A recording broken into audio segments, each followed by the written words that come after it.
Bonjour les enfants. Alors aujourd'hui on va travailler notre rituel d'analyse grammaticale comme tous les vendredis. Allez, on y va, vous êtes prêts? Nous allons commencer par corriger les devoirs du jour. Les oiseaux prennent des brindilles pour faire leur nid. Commence par réfléchir à quelle question tu vas devoir te poser pour analyser cette phrase. On commence par la première question. Quel est le verbe dans la phrase? Dès que tu as trouvé ton verbe, tu le soulignes et tu mets V en dessous. Deuxième question. Quel est le sujet du verbe dans ta phrase? Dès que tu as trouvé le sujet du verbe, tu le soulignes et tu mets S en dessous. Troisième question.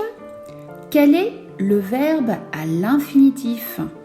Attention, on se souvient, l'infinitif, c'est le chef des verbes. Quatrième question. Par quel pronom personnel peux-tu remplacer le sujet?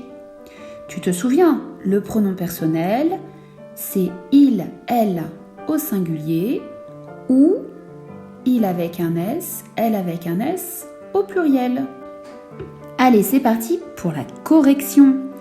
Première question, nous allons rechercher le verbe. Tu as trouvé le verbe dans la phrase? Le verbe à trouver est prennent.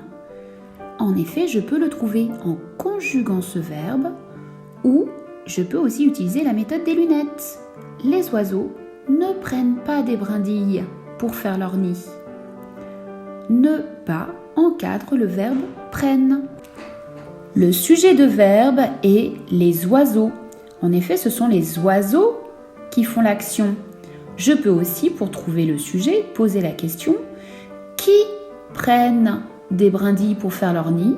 Réponse, c'est les oiseaux. Pour trouver l'infinitif, on peut utiliser notre petite machine. Il faut prendre des brindilles pour faire leur nid. Ça y est, j'ai trouvé. Le verbe à l'infinitif, c'est prendre, qui est un verbe du troisième groupe, car c'est un verbe irrégulier. Je peux remplacer les oiseaux par il avec un S. En effet, on peut dire un oiseau, donc c'est au masculin. Et comme ici, il y en a plusieurs puisqu'on dit les oiseaux, alors ce nom est au pluriel. Comme il est au masculin pluriel, on peut le remplacer par il avec un S.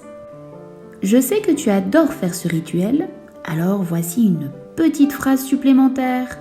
Les enfants vont à la cuisine. Attention, hein, n'oublie pas, une phrase commence par une majuscule et se termine par un point. Tu peux me l'envoyer sur l'espace de travail et je pourrai te le corriger. À bientôt, la maîtresse.